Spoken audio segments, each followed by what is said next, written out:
ఈరోజు బైబిల్ అధ్యయనం హెబ్రీయులకు వ్రాసిన పత్రిక 12వ అధ్యాయం మొత్తం 29 వచనాలు. ప్రార్థన. ప్రియమైన దేవా, మేము మీ వాక్యాన్ని చదివినప్పుడు మా మనస్సులను పునరుద్ధరించి మాకు అవగాహన కల్పించండి.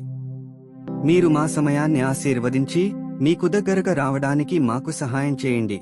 యేసు నామంలో ఆమెన్. హెబ్రీయులకు వ్రాసిన పత్రిక 12వ అధ్యాయం.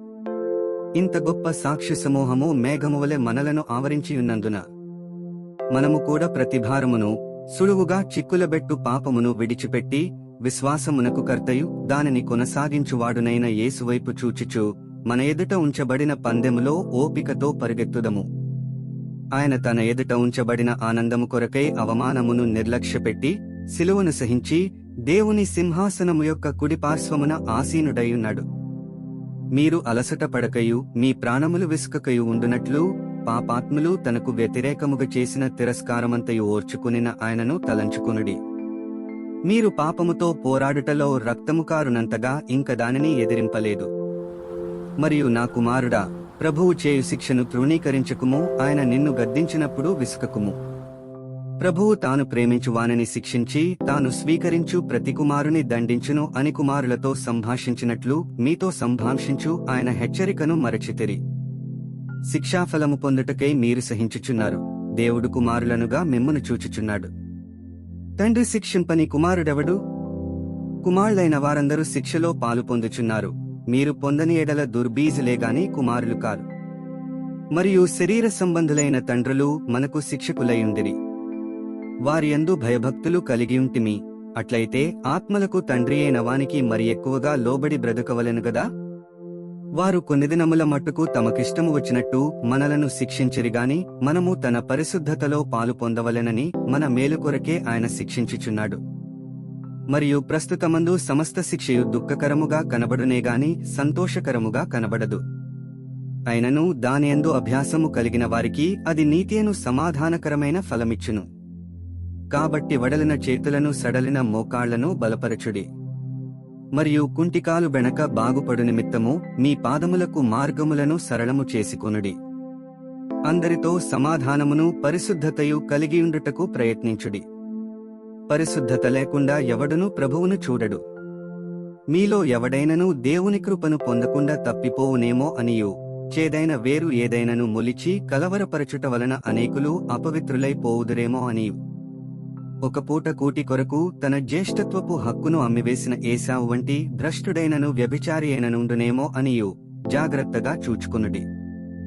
ఏశావు ఆ తరువాత ఆశీర్వాదము పొందగోరి కన్నీళ్లు విడిచిచు దానికోసరము శ్రద్ధతో వెదకినను మారుమనస్సు పొందనవకాశము దొరకక విసర్జింపబడనని మీరెరుగుదురు. స్పృశించి తెలిసికొనదగినట్టియు మండుచున్నట్టియు కొండకును అగ్నికిని కారుమేఘమునకును గాఢాంధకారమునకును తుపానుకును బూరధ్వనికిని మాటల ధ్వనికిని మీరు వచ్చియుండలేదు. ఒక జంతువైనను ఆ కొండను తాకిన ఎడల రాళ్లతో కొట్టబడవలెనని ఆజ్ఞాపించిన మాటకు వారు తాళలేక ఆ ధ్వని వినినవారు మరి ఏ మాటయు తమతో చెప్పవలదని బతిమాలుకొనిరి. మరియు ఆ దర్శనమెంతో భయంకరముగా ఉన్నందున మోషే నేను మిక్కిలి భయపడి వణకుచున్నానెను.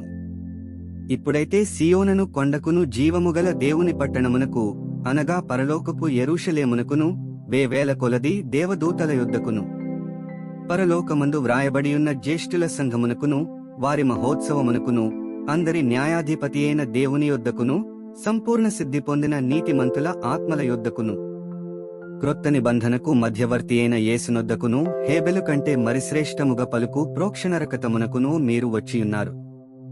మీకు బుద్ధి చెప్పుచున్న వానిని నిరాకరింపకుండునట్లు చూచుకొనుడి. వారు భూమి మీద నుండి బుద్ధి చెప్పిన వానిని నిరాకరించినప్పుడు తప్పించుకొనకపోయిన ఎడల పరలోకము నుండి బుద్ధి చెప్పుచున్న వానిని విసర్జించు మనము తప్పించుకొనకపోవుట మరి నిశ్చయముగదా. అప్పుడాయన శబ్దము భూమిని చలింపచేసెనుగాని ఇప్పుడు నేనింకొకసారి భూమిని మాత్రమే కాక ఆకాశమును కూడా కంపింపచేతును అని మాట ఇచ్చియున్నాడు. ఇంకొకసారి అను మాట చలింపచేయబడనివి నిలుకడగాండు నిమిత్తము అవి సృష్టింపబడినవన్నట్టు చలింపచేయబడినవి బొత్తిగా తీసివేయబడునని అర్థమిచ్చుచున్నది. అందువలన మనము నిశ్చలమైన రాజ్యమును పొంది దైవకృప కలిగియుందము.